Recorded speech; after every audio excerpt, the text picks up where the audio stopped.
नमस्कार। तो interpretation of spectra जो फर्स्ट एक वीडियो मैंने अपलोड की थी, बहुत सिंपल हमने देखी थी। आज दूसरी ये वीडियो हम देखने जा रहे हैं। प्लीज़ अगर सब्सक्राइब ना किया हो तो प्लीज़ कीजिए।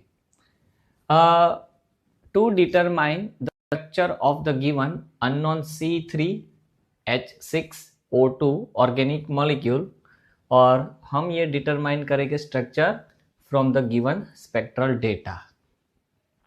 उसमें से मैंने मास वाला इसलिए यहाँ निकाला है so I can show you the molecular formula जो दी है C3H6O2। तो इनके लिए हम स्ट्रक्चर निकालने जा रहे हैं। मैंने क्या कहा था फर्स्ट वीडियो में, रिप्रेजेंटेशन इज ऑल्सो इम्पोर्टेंट, क्योंकि आप एग्जाम में लिखोगे। तो देखिए अब इसे कैसे देखना है। मॉलिक्यूलर फॉर्मूला हम देख के ही लिखेंगे C3H6O2, और इसकी मास अगर हम निकालें तो यहाँ इन्होंने एक ही दी है 74। देखो फर्स्ट वीडियो अगर नहीं देखी है तो देखो, वहाँ 3 मास एज्यूम की थी। यहाँ इन्होंने खुद एक ही दी है तो हम सिर्फ एक के थ्रू ही जाएंगे। ओ भले 16 हो, 17, 18, वो ओ 16, 18 में हम कोई डिफरेंस नहीं निकालेंगे, क्योंकि इन्होंने जो मास दिया है 74 दिया है, तो 16 के हिसाब से ही जाएंगे। चलिए अब आगे बढ़ते हैं। Double bond equivalence. प्लीज अगर फर्स्ट वीडियो नहीं देखी है तो देखो। डबल बॉन्ड इक्विवेलेंट क्या था, मैंने क्या कहा था, वी विल फाइंड कि एनी पाई बॉन्ड मतलब अनसेचुरेशन अवेलेबल है या नहीं। फॉर्मूला क्या है इसकी, DBE की 2C + 2 + N - H - X divided by 2। अब देखिए इसके अंदर 2 इंटू कार्बन कितने हैं हमारे पास 3 + 2 प्लस नाइट्रोजन कितने हैं, नहीं है 0, -H कितने हैं हमारे पास 6 - X मतलब हेलोजन नहीं है तो हम लिखेंगे 0 डिवाइडेड बाई 2। तो अगर हम करें तो 3 × 2 = 6 + 2 + 0 - 6 डिवाइडेड बाई 2, तो हमें आंसर मिलेगा 1। इसका मतलब क्या हुआ कि इट में बी कंटेन क्या 1 डबल बॉन्ड। हो सकता है कि इसके अंदर एक डबल बॉन्ड होगा। अगर एक डबल बॉन्ड नहीं होगा तो ये भी पॉसिबल है कि ये ओपन चेन और साइक्लिक सेचुरेटेड कंपाउंड होगा। क्यों? क्योंकि जब एक डबल बॉन्ड की जो जनरल फॉर्मूला है वो, और साइक्लिक सेचुरेटेड कंपाउंड की जो जनरल फॉर्मूला है वो दोनों सेम है। तो अगर डबल बॉन्ड है तो हम अज्यूम कर रहे हैं कि मे बी इसके अंदर क्या होगा, या तो एक पाई बॉन्ड है या तो ये साइक्लिक सेचुरेटेड कंपाउंड है। इसका मतलब ये नहीं कि डबल बॉन्ड इक्विवेलेंट में 1 मिला तो एक पाई बॉन्ड होगा ही। ओके, हर बार ऐसा सही नहीं है। अलग अलग स्ट्रक्चर्स हम निकालेंगे और उसके ऊपर से प्रूव करेंगे जो अलग अलग डेटा है। पर अभी हमें ये देखने जा रहे हैं कि या तो इसके अंदर एक पाई बॉन्ड है, या तो हम ये कहेंगे कि ये साइक्लिक सेचुरेटेड कंपाउंड है। अगर ओपन है तो इसके अंदर 1 पाई बॉन्ड होगा, और साइक्लिक होगा तो ये सेचुरेटेड होगा, इसमें पाई बॉन्ड नहीं होगा, डबल बॉन्ड नहीं होगा। ओके, अगर आपको ना पता हो तो अल्कीन की जनरल फॉर्मूला जो है वो CnH2n है, और साइक्लिक सेचुरेटेड कंपाउंड की जनरल फॉर्मूला देखोगे तो भी यही है।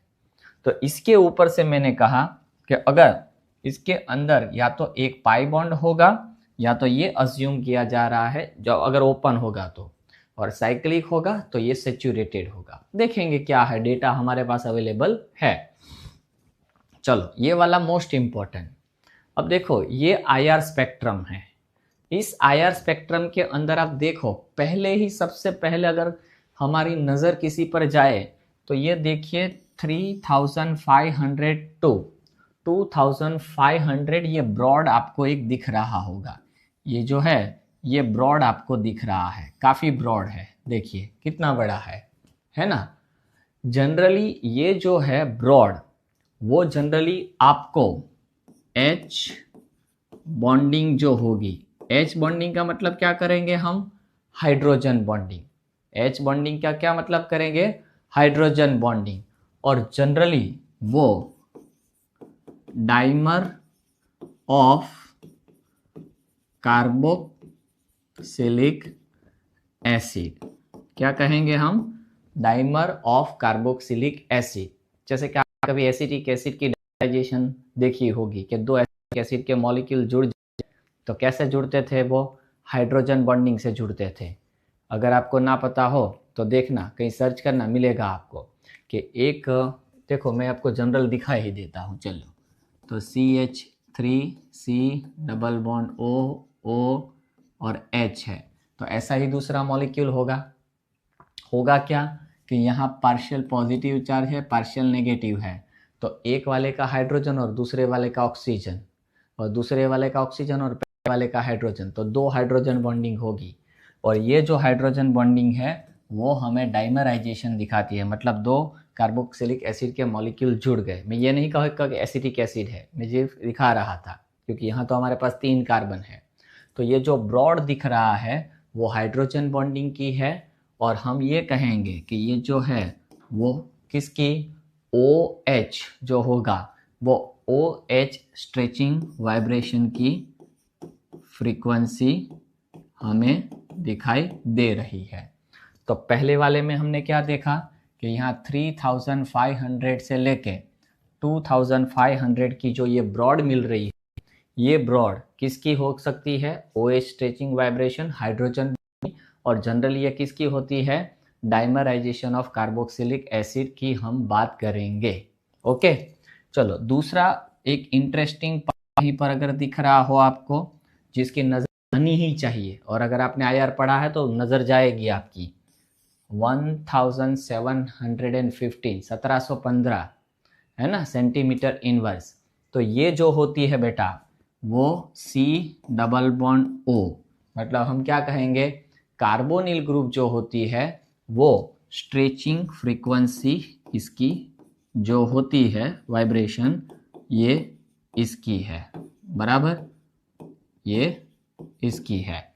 तो 1715 करीब करीब 1700 के आसपास जो स्ट्रेचिंग वाइब्रेशन फ्रीक्वेंसी मिलेगी वो कार्बन डबल बॉन्ड ऑक्सीजन की हो सकती है।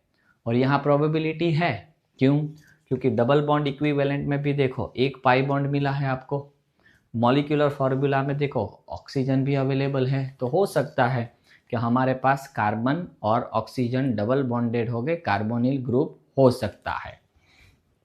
चलो इसके अलावा बहुत सारे हैं, पर कुछ दिखाए हैं। ये जो दो थे वो मैं कहूँगा कि सबसे इम्पोर्टेंट थी।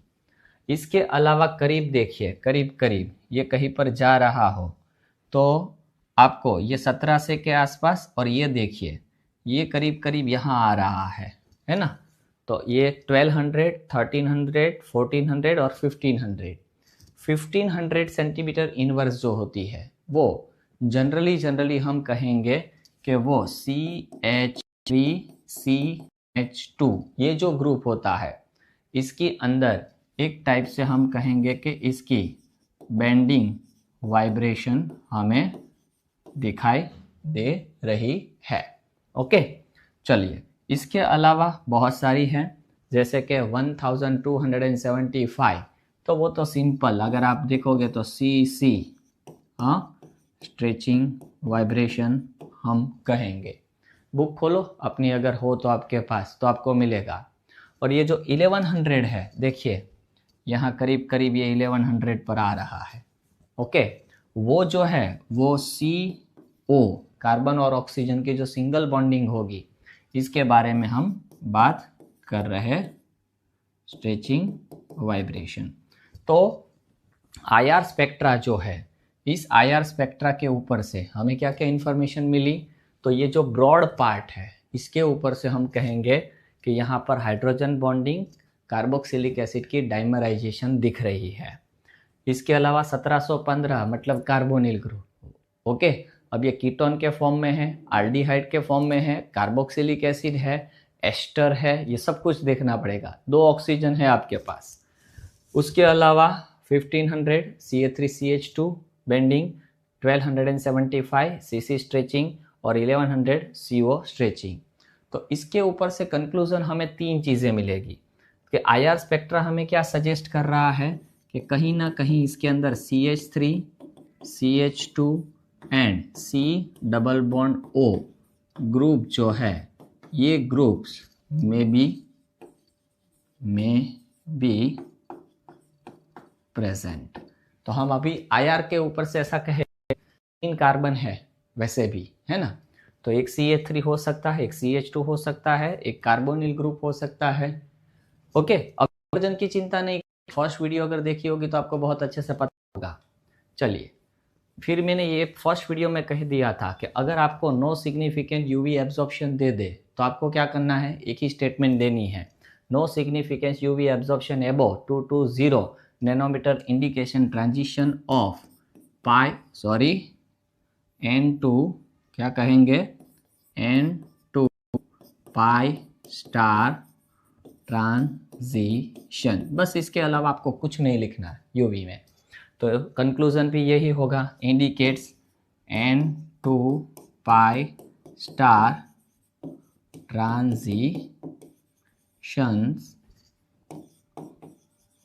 आकाश। ओके, चलिए, ये बहुत इंपॉर्टेंट, इस बार नया है ये। अब देखिए, interpretation of C13 NMR spectra. अब इसमें आप देखो 2 चीज़ें दी है, यहाँ आपको कुछ दिखाई दे रहा होगा DEPT और ये दिखाई दे रहा होगा प्रोटॉन डीकपल्ड। अगर VNSGU की फाइल आपके पास है तो उसमें से फर्स्ट जो है वो देखिए, फर्स्ट वाला जो है ना वही है हमारा।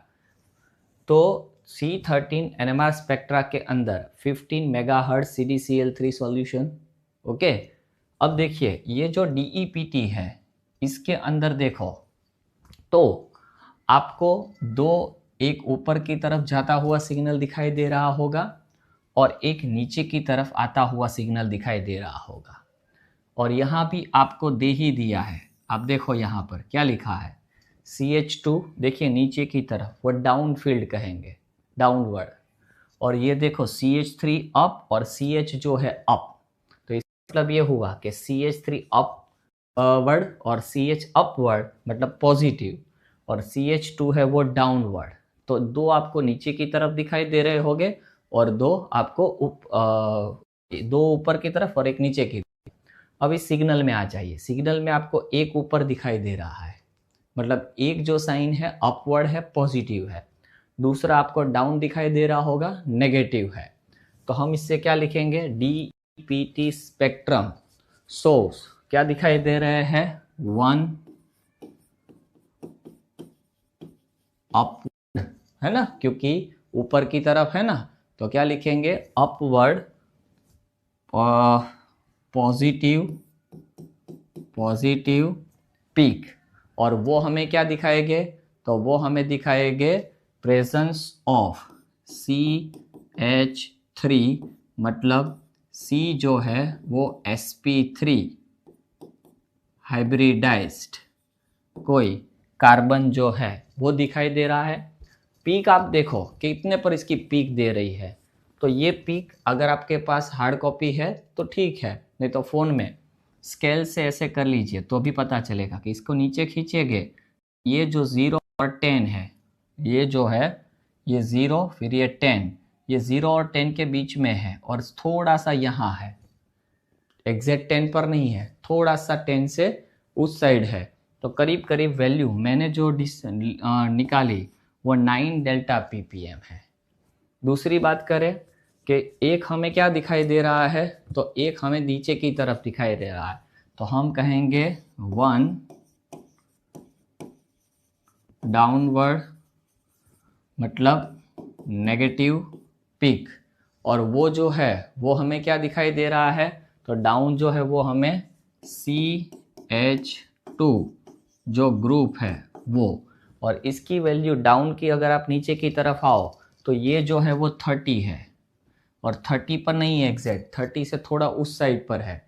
तो करीब करीब मैं कंसीडर करने जा रहा हूँ वो 28 डेल्टा ppm, थोड़ा उस साइड है। स्केल लेके देखिएगा तो आपको और पता चलेगा कि थोड़ा उस साइड है, तो हम कहेंगे वो करीब करीब 28 डेल्टा ppm जितना है। ओके, अब आपको ये यहाँ नहीं सोचना है कि सर आपने तो CH3 और CH दोनों दिखाए हैं और यहाँ आपने सिर्फ एक ही लिखा है, उसके बारे में अभी आपको सोचने की ज़रूरत नहीं है, चलेगा। इसके मार्क्स भी नहीं कटेंगे क्योंकि वो तो हम दिखाई दे रहे, अभी तो ये क्या है, प्रोबेबिलिटी है। ओके चलिए, अब दूसरा मैंने 2 बार कॉपी पेस्ट करके रखा है ताकि हमें पेज ऐसे। चलो अब दूसरा प्रोटॉन डीकपल्ड, इसके बारे में बात करनी है।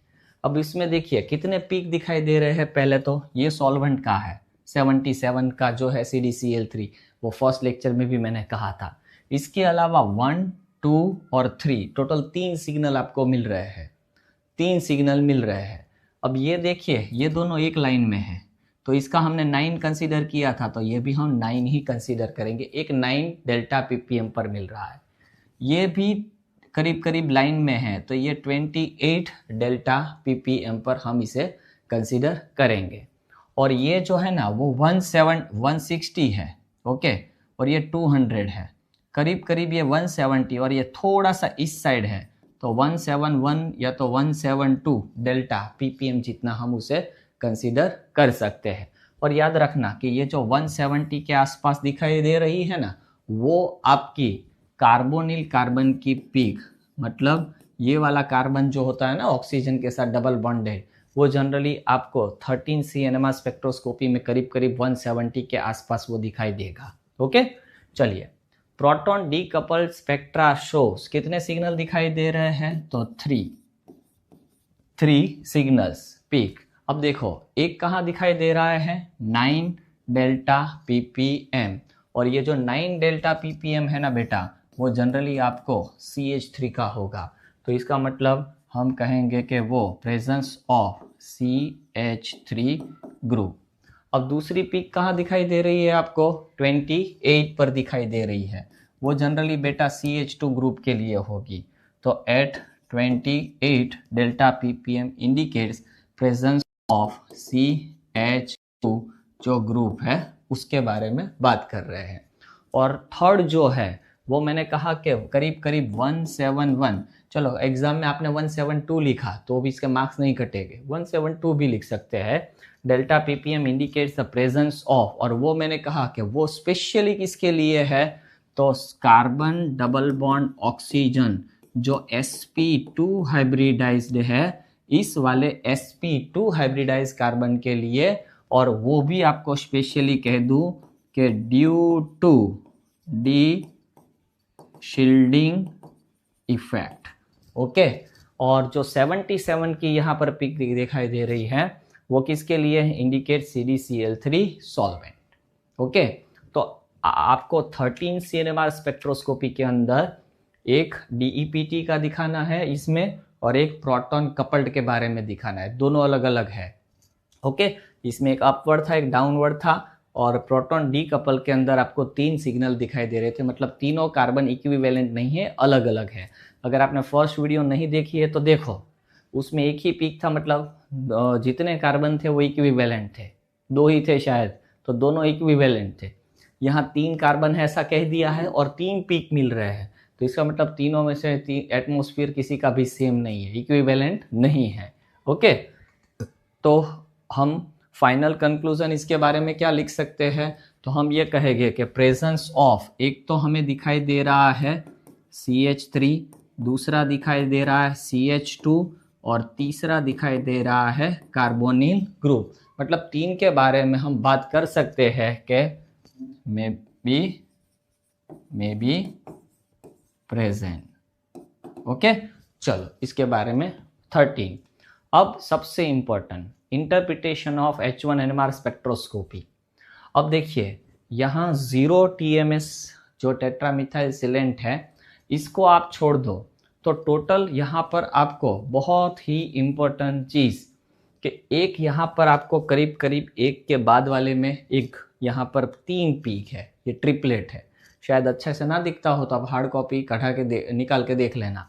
इसके बाद यहाँ करीब करीब आप 2.5 से कम 2.4 पर देखोगे तो ये क्वार्टेट यहाँ पर 4 है। ओके, और करीब करीब 11 के बाद आपको एक पीक दिखाई दे रहा है, और वहाँ लिखा है एक्सचेंज विथ D2O प्रोटॉन। और ये जो एक्सचेंज विथ D2O है ना, वो जनरली OH की ही बात करते हैं, जनरल बोल रहा हूँ। तो अब देखिए इंटरप्रिटेशन देखिए, ये फर्स्ट वाला ट्रिपलेट है। अब देखिए, तो इसका मतलब हुआ मैंने करीब करीब निकाली है, तो मैं करीब करीब 1.2 पर जा रहा हूँ। तो 1.2 पर है और ये हमें क्या दे रही है, ट्रिपलेट, 3 सिग्नल है, तो हम लिखेंगे 1.2 ट्रिपलेट।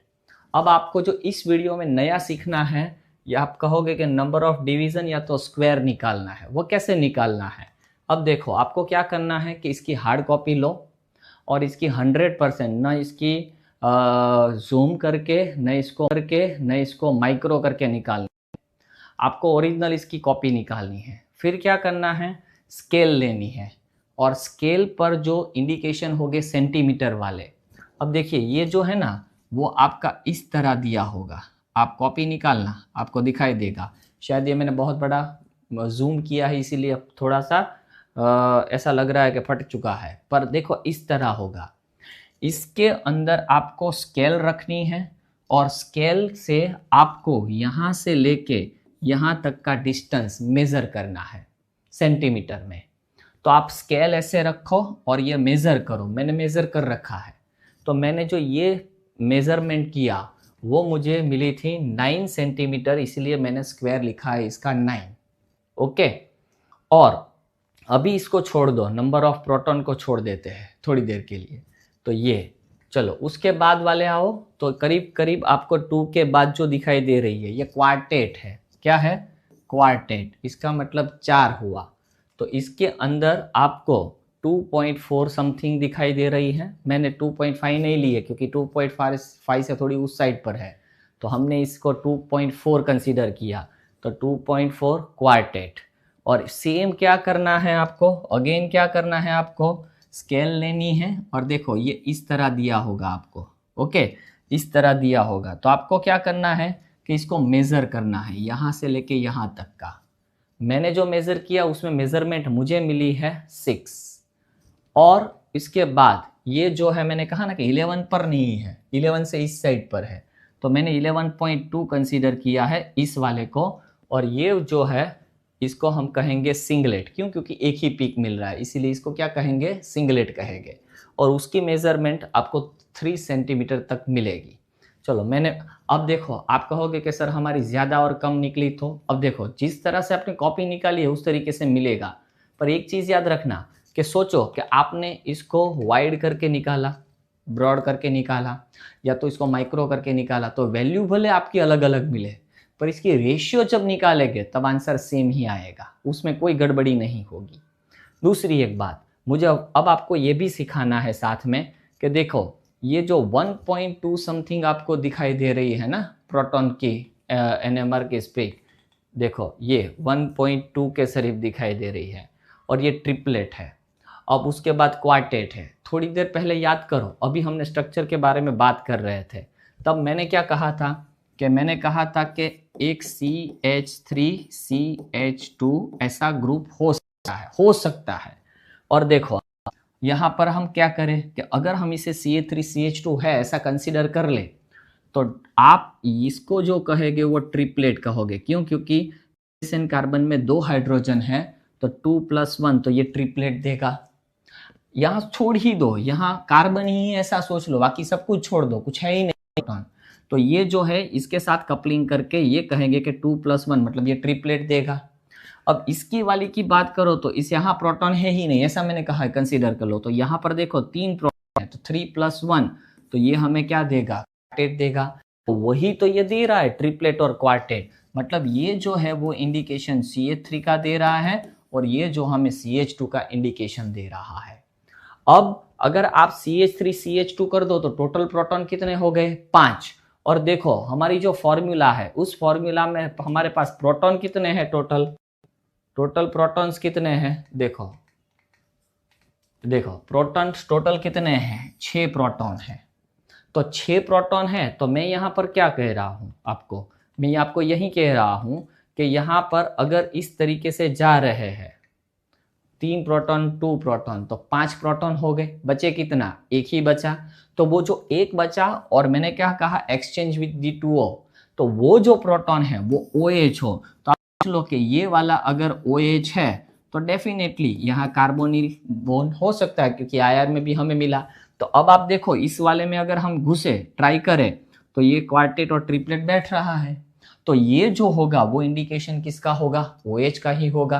तो NMR में हम इतना बहुत क्लियर कर सकते हैं, और इसीलिए मैंने यहाँ पर लिखा है कि एक जो 1.2 पर मिल रहा है वो ट्रिपलेट है, और अगर हाइट नापोगे तो 9 और नंबर ऑफ एटम 3। क्यों? क्योंकि ये CH3 जो हमें वो दिखाई दे रहा है। Low delta value triplet indicate CH3 group is present. जितने CH3 ग्रुप है इसकी लोअर वैल्यू होती है, करीब करीब 1.1 1.2 के आसपास। इसके बाद जो दूसरी इसको पीक मिल रही थी कितनी, 2.4 के आसपास। तो ये जो है वो क्वार्टेट 4 पीक दे रहा है, हाइट मैंने कहा 6 और 2 प्रोटॉन, तो वो उसमें बैठ रहा है। आप देखो 3 प्रोटॉन 2 प्रोटॉन सब में बैठ रहा है। ओके, और हाई डेल्टा वैल्यू, हाई मतलब कंपेयर टू CH3, वो इंडिकेट कर रहा है कि CH3 ग्रुप प्रेजेंट होगा। ऐसे लिखो एग्जाम में, आपके फुल मार्क्स देंगे। ये रिप्रेजेंटेशन बहुत अच्छे से किया है। तीसरा देखें तो 11.2, जो ये वाली बात है वो 11.2 पर दिया है, और इसका मतलब वो सिंगलेट एक ही था इसलिए सिंगलेट, और हाइट मैंने कहा 3 सेंटीमीटर और 1 प्रोटॉन। क्यों? क्योंकि OH है, और indicates presence of hydroxyl group, जो डीशिल्डिंग इफेक्ट के बारे में बात कर रहे हैं। तो ये हुई हमारी NMR स्पेक्ट्रोस्कोपी की, हमने जो निकाल रहे हैं। ओके, अब हमें, और हाँ 11.1 delta ppm singlet exchange with D2O, presence of exchangeable proton indicates presence of OH group. तो जब भी आपको कोई और स्पेक्ट्रा में ऐसा मिले तो ये आप उसके लिए लिख सकते हो, कंसीडर कर सकते हो कि ये होगा। अब मुझे जो एक नई चीज़ अच्छे से सिखानी है वो ये, अब आप कहोगे सर कंक्लूजन बाकी है, लिखवाता हूँ, पर पहले उससे पहले एक अच्छे से एक नई चीज़ सीखनी है आपको। अब देखिए यहाँ पर आपके पास स्क्वायर क्या मिले, स्क्वायर क्या मिला, 963, यही मिला ना आपको, स्क्वायर तो यही मिला। तो अब क्या करना है आपको, प्रोटॉन रेशियो निकालना है। देखो प्रोटॉन रेशियो कैसे निकालेंगे, तो total protons square is equal to, तो टोटल प्रोटॉन मतलब कितने प्रोटॉन्स है, तो टोटल प्रोटॉन्स मतलब 6 प्रोटॉन है, और ये 6 प्रोटॉन के टोटल स्क्वायर कितने हुए, तो देखो क्या है 963 है। तो हम क्या करेंगे, लिखेंगे 9 + 6 + 3, तो ये करीब करीब 9 + 6 15 + 18 स्क्वायर्स हमें मिलेंगे। अब जो 18 स्क्वायर है वो टोटल है, और कितनों के हैं, तो 6 प्रोटॉन के हैं, क्योंकि मॉलिक्यूलर फॉर्मूला में हमें कितने प्रोटॉन दिए हैं, 6, और 6 प्रोटॉन के स्क्वायर कितने दिए हैं, 18।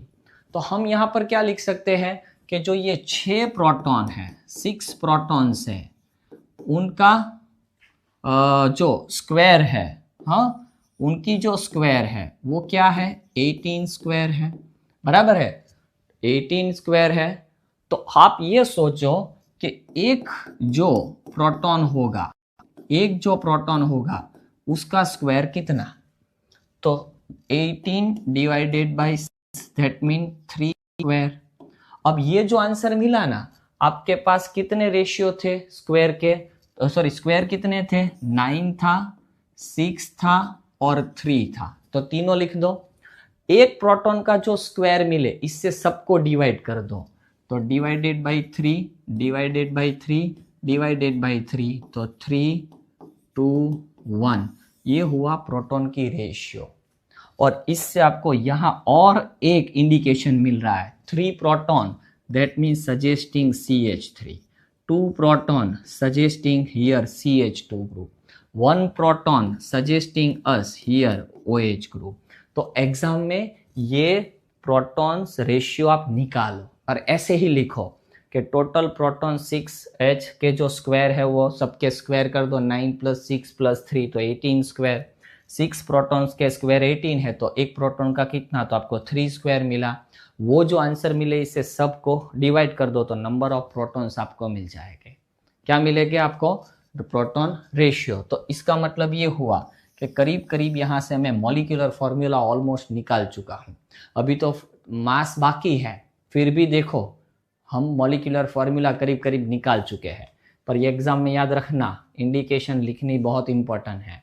इसमें है ना टाइप करना रह गया होगा, यहाँ पर ये जो एक है वो कहीं टाइप करना छूट गया होगा, वो है दोस्तों 29, ये वाला एक लिख देना अपने आप। चलिए, given mass of organic compound, तो देखो हमें मास दिया है, क्या लिखेंगे हम 74 m/z की हम बात कर रहे हैं। अब याद करो इसमें सबसे इंपॉर्टेंट क्या है, फ्रेगमेंट्स। फ्रेगमेंट सबसे इंपॉर्टेंट है। चलो, possible fragments from mass spectra, last time मैंने कहा था। अब पॉसिबल स्ट्रक्चर हमने क्या निकाला है इसके ऊपर से, तो possible structure CH3 CH2 C double bond OH, ये इसकी पॉसिबल स्ट्रक्चर है हमारे पास। ओके, ये पॉसिबल स्ट्रक्चर है। अब देखिए पॉसिबल स्ट्रक्चर के साथ तो आपको पता है मैंने कहा था कि CH3 CH2 C double bond OH। अब क्या करेंगे, मास स्पेक्ट्रोस्कोपी को अगर थोड़ी बहुत पढ़ी हो तो आपने, पहले इस पर एक इलेक्ट्रॉन की बम्बार्डिंग होगी, मतलब एक इलेक्ट्रॉन इस पर थ्रो करेगा, तो ये मॉलिक्यूल क्या करेगा, जो है वो एक प्रोटॉन एब्जॉर्ब कर लेगा। पर मैंने कहा था एक इलेक्ट्रॉन जाने से वो एक को लेके बाहर आएगा, मतलब 2 इलेक्ट्रॉन इसमें से इजेक्ट हो गए, और 2 इलेक्ट्रॉन बेटा इसमें से इजेक्ट हो गए, तो ये सोचो कि ये वाला इलेक्ट्रॉन इजेक्ट हुआ, मैंने येलो किया वो, तो हमें क्या मिलेगा इससे, CH3 CH2 C double bond OH, 2 और 1 ये, और यहाँ पर पॉजिटिव चार्ज। ओके, तो इसके हम पॉसिबल फ्रेगमेंट्स देखेंगे। चलिए, तो लिखेंगे हम CH3 CH2 C double bond O positive charge, और यहाँ H, और ये जो होगा वो m/z, और उसकी वैल्यू कितनी होगी दोस्तों, 74 है ना, क्योंकि मॉलिक्यूलर मास ही इसका 74 है, तो 74। अब इसके पॉसिबल हम क्या करेंगे, फ्रेगमेंट्स निकालेंगे, इसके हम पॉसिबल फ्रेगमेंट्स निकालेंगे। अब देखिए आप एक चीज़, मैंने कहा था मास स्पेक्ट्रोस्कोपी में कि जिस पर पॉजिटिव चार्ज है, कैटायन है, वही पीक देगा। मतलब इसकी जो पीक है m/z, वो क्यों मिली, क्योंकि पॉजिटिव चार्ज है, तो वो वाले पॉजिटिव चार्ज ने हमें यहाँ पर पीक दी है। अब आप अलग अलग रेशियो देखो, देखो मैं आपको अलग अलग सिखा रहा हूँ मास, इजी है, अगर आपने मास स्पेक्ट्रोस्कोपी नहीं पढ़ी तो भी आपको समझ में आ जाएगा, सिर्फ मुझे सुनो। नंबर क्या है आपके पास, 74 है बेटा, एक पीक आपके पास 74 है। अब देखो दूसरी पीक आपको कहाँ दे रखी है, 57 पर दे रखी है। ओके, तो आप काम करो कि 74 है, इसमें से आप 57 निकालो, मैंने सब हिसाब करके रखा है, तो मुझे मिला 17। तो आपको 2 फ्रेगमेंट्स बनाने हैं, 2 फ्रेगमेंट्स, एक फ्रेगमेंट का मास होगा 57 और दूसरे फ्रेगमेंट्स का मास होगा 17। तो आप सोचो कि आप ऐसा क्या करोगे, 2 फ्रेगमेंट्स मिले, मतलब 2 टुकड़े मिले इस मॉलिक्यूल के, इसमें एक का मास होगा 17 और एक का मास होगा 57। तो सीधी सी बात है कि इसमें से अगर हम OH निकाल दें, तो OH अगर हम निकालें तो O का जो मास है वो 16 है और हाइड्रोजन का मास 1 है, मतलब ये टोटल मास कितना हो गया, 17। तो अगर आप इस बॉन्ड को क्लीवेज करोगे, कौन से वाले बॉन्ड को, C और ये वाला, ये बॉन्ड आप क्लीवेज करोगे तो आपको 2 फ्रेगमेंट्स मिलेंगे। कौन से 2 फ्रेगमेंट्स मिलेंगे दोस्तों, CH3 CH2 C double bond O। अब आप सोचो कि क्या करना है मुझे, 2 फ्रेगमेंट्स मिलेंगे, आपको कितने फ्रेगमेंट्स मिलेंगे, 2। तो एक मिलेगा आपको OH का फ्रेगमेंट्स मिलेगा, ओके, एक किसका फ्रेगमेंट्स मिलेगा, OH का फ्रेगमेंट्स मिलेगा, और दूसरा आपको क्या मिलेगा, CH3 CH2, और यहाँ पर एक अनपेड इलेक्ट्रॉन के साथ पॉजिटिव चार्ज इस पर दिखाना है। अब आप कहोगे कि सर हमें कैसे पता चलेगा कि कैटायन किसको बनाना है, क्यों हमने OH को कैटायन नहीं बनाया। मैंने क्या कहा, पीक किसकी मिलेगी, जिस पर पॉजिटिव चार्ज है। अब देखो यहाँ पीक कितने की मिल रही है, 57 की। 2 फ्रेगमेंट्स बनाने थे, एक 57 के फ्रेगमेंट्स बनानी थी और एक हमें 17 की फ्रेगमेंट्स बनानी थी। ओके, तो पीक किसकी मिली, 57 की। तो तो पॉजिटिव चार्ज उस फ्रेगमेंट्स पर दिखाना है जिसकी पीक है, मतलब 57 वाले की। तो हम ये कहेंगे कि यहाँ जो क्लीवेज हुआ वो किसका क्लीवेज हुआ, OH का। क्लीवेज किसका हुआ यहाँ पर, OH का। और OH की क्लीवेज से हमें क्या मिलेगा, CH3 CH2 C double bond O positive charge और अनपेड इलेक्ट्रॉन M/Z, इसकी वैल्यू हम क्या दिखाएंगे, 57। क्या वैल्यू दिखाएंगे इसकी, 57। अब एक और चीज, यहां अगर आपको ऐसा लगे कि क्या हम रेजोनेंस दिखा सकते हैं तो दिखाओ। अब यहां और एक समझने वाली बात है। अब देखो मैं थोड़ा सा लिख दूं वापस इसको, यहां पर एक unpaired electron positive charge, oxygen पर देखो, ये ऑक्सीजन पर वैसे भी 2 पेयर इलेक्ट्रॉन थे। अब आपको यहां से एक चीज नई सीखनी है, वो कौन सी, कि भाई देखो एक पेयर ऑफ इलेक्ट्रॉन इसके पास, सॉरी एक अनपेड इलेक्ट्रॉन इस कार्बन के पास है, 2 और 2 4 इलेक्ट्रॉन ऑक्सीजन के पास है, पर इसमें से एक इलेक्ट्रॉन यहां आ जाए और ये इलेक्ट्रॉन यहां आ जाए, तो इससे हमें क्या मिलेगा, CH3 CH2 C triple bond oxygen, और इस ऑक्सीजन पर क्या हो जाएगा, पॉजिटिव चार्ज। ओके, तो ये हमें अगर पॉसिबल है तो करके दिखाना है। अब देखो आगे बढ़ते हैं। अब देखो दूसरा एक 57 वाला हमने दिखाया, इसके अलावा कौन है, देखो तो 45 है। ओके, कलर मुझे बदलना पड़ेगा तो ही आपको दिखाई देगा। ये क्या है, 45 है। 45 पर पीक दिखाई दे रही है। तो अब एक काम करो, आप क्या करो कि जो 74 है उस 74 में से 45 निकालो, और अगर 74 में से 40 निकालेंगे तो हमें मिलेगा 29। तो अब ये क्या कह रहा हूं मैं कि इसमें से 2 फ्रेगमेंट्स बनाने हैं, जिसमें एक फ्रेगमेंट की मास होगी 29 और दूसरे फ्रेगमेंट की मास होगी 49। तो आपको निकालना 29 है, आपको अलग अलग ब्रेक करके देख लेना है। अब देखो मैं अभी तो आपको कह दूं कि आप इसको निकालो, किसको, CH3 CH2 को। अगर आप CH3 CH2 का एक फ्रेगमेंट्स निकालो, ओके, और दूसरा बाकी क्या बचा आपके पास, C डबल बॉन्ड OH, ये एक फ्रेगमेंट्स आप निकालो। अभी भूल जाओ कि सर पॉजिटिव चार्ज किस पर लगाए, वो क्या किस पे लगाए, वो अभी आप सोचो ना, छोड़ दो। ओके, ये तरह फ्रेगमेंट्स बनाए आप। अब देखो इसकी मास, तो कार्बन 2 है तो 24 प्लस हाइड्रोजन 5, तो 24 प्लस 5, तो ये 29 की फ्रेगमेंट्स हो गई आपकी, है ना। तो बाकी जो है इसका मास आप करो, तो 2 ऑक्सीजन 16 2 32, 32 प्लस 12, 32 प्लस 2 34 प्लस 10 44, और एक हाइड्रोजन 45 हो गया। तो ये फ्रेगमेंट्स आपका हो गया 45। अब आपकी जो समस्या है वो क्या है कि सर हमें पॉजिटिव किसको दिखाना है, तो मैंने क्या कहा, कैटायन किसका है, सॉरी पीक किसका है, 45।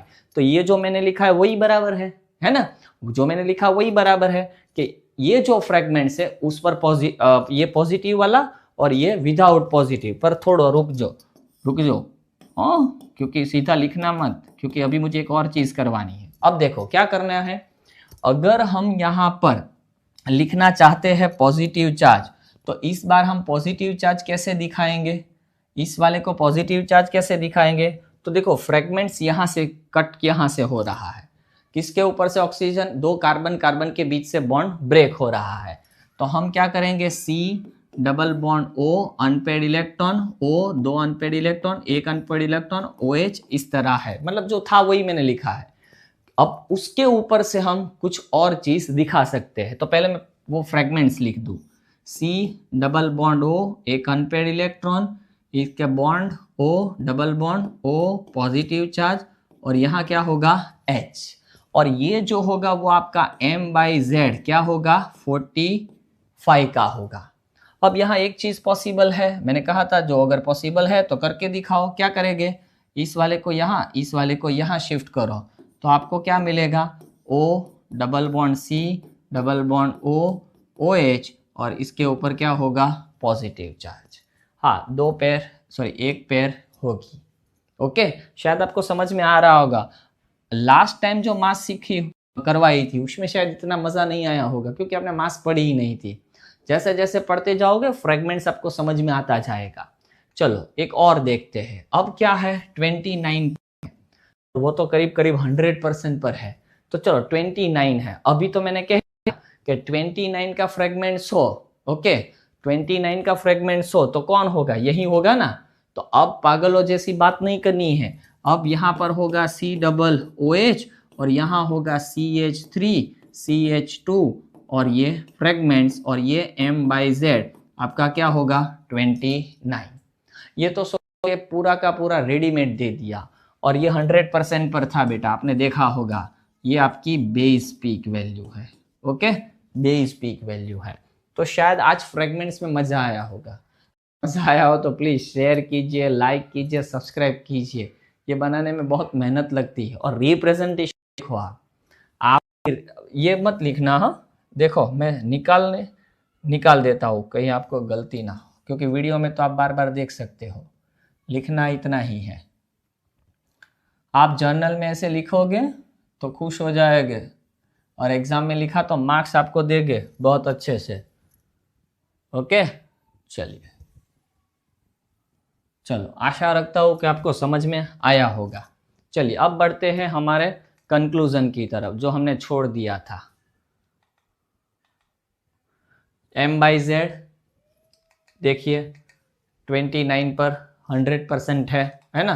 तो देखो 2900, 45 की पीक देखो आप 45, तो करीब करीब ये 50 पर है। आपके पास हार्ड कॉपी हो तो देखना, इसलिए मैंने इस पे 50 लिखा है। 47 जो है, एक 47 की कहीं दी है, नहीं दी है। ओके, मैंने गलती की है ये लिखने में, ये मत लिखना। ओके, इसे काट दो, ये नहीं दिया है, शायद मैंने कॉपी पेस्ट में प्रॉब्लम की है। चलो 74 की दे रखी है, 74 तो है हाँ, और ये करीब करीब 50 से नीचे है तो 45 लिखा है। ओके, चलिए तो ये 3 थी, वो तीनों की तीनों मैंने आपको दिखा दी। ओके, चलो अब आप कहो कि फ्रॉम IR स्पेक्ट्रोस्कोपी हमने क्या कंक्लूजन निकाला। तो कि भाई C+O ग्रुप एंड हम कहेंगे कि OH ग्रुप इसके अंदर प्रेजेंट हो सकते हैं, ऐसा IR में हमने कहा था। UV में हमने क्या किया था, N2 स्टार ट्रांजिशन। ओके, ये पूरी लाइन में लिखना आप। फिर H1 NMR स्पेक्ट्रोस्कोपी के अंदर हमने क्या बात की, तो देखो मैंने अभी दिखा था 1.2 डेल्टा ppm जो है वो किसकी थी, CH3 वाले प्रोटॉन की। फिर 2.4 जो थी 2.4 डेल्टा वो CH2 ग्रुप की थी। और इसके अलावा 11.2 समथिंग, मैंने शायद 11.1 या 11.2 डेल्टा ppm जो है वो आपको मैंने कहा था OH के प्रोटॉन की है। तो यहाँ हमें इतना कुछ दिखा। C13 NMR स्पेक्ट्रोस्कोपी के अंदर भी जो 79 करीब करीब डेल्टा ppm दिखाई दे रही थी वो आपका कार्बन मिथाइल ग्रुप का था। इसके अलावा 29 डेल्टा ppm पर अगर आपको दिखाई दे रहा है तो वो कौन है, CH2। देख लेते हैं, मैंने शायद दिखाया है इसके अंदर, हाँ ये रहा, ये करीब करीब CH3 है ना। और CH2 की कितनी वैल्यू है, CH3 कहीं लिखने में गलती की है, वेट, हाँ 20। ओके, ये करीब करीब मुझे 9 दिखाई दे रही है। मैंने क्या लिखा, एक मिनट, ओके ये एक 7 ज़्यादा लिख दिया, 9, फिर 29 डेल्टा ppm। और आपको एक जो सबसे बड़ी दिखाई दे रही थी, देखो मैंने वो वह दिया था, आई थिंक आपको प्रोटॉन हो गया C13, ये वाला नहीं प्रोटॉन है, हाँ 171 है ना।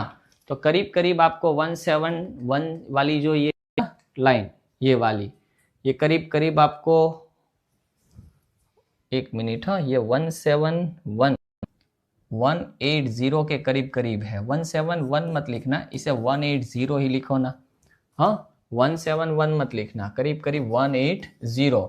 तो ये जो 180 डेल्टा ppm है, ओके 180, 180 डेल्टा ppm जो है वो आपको कार्बोनिल ग्रुप के कार्बन की 13C NMR स्पेक्ट्रोस्कोपी। तो मास स्पेक्ट्रोस्कोपी इन सबको मिला दे तो फाइनल स्ट्रक्चर क्या होगा, CH3 CH2 C double bond OH और इसका नाम क्या देंगे हम, प्रोपेनोइक एसिड। ओके, तो ये हुआ फुल फाइनल स्पेक्ट्रा आपका। अगर अच्छा लगा हो तो प्लीज़ इसे किसी को शेयर कीजिए और बहुत जल्दी मैं आपको दूसरा वीडियो देने जा रहा हूँ। चलो धन्यवाद, मिलते हैं नेक्स्ट लेक्चर में।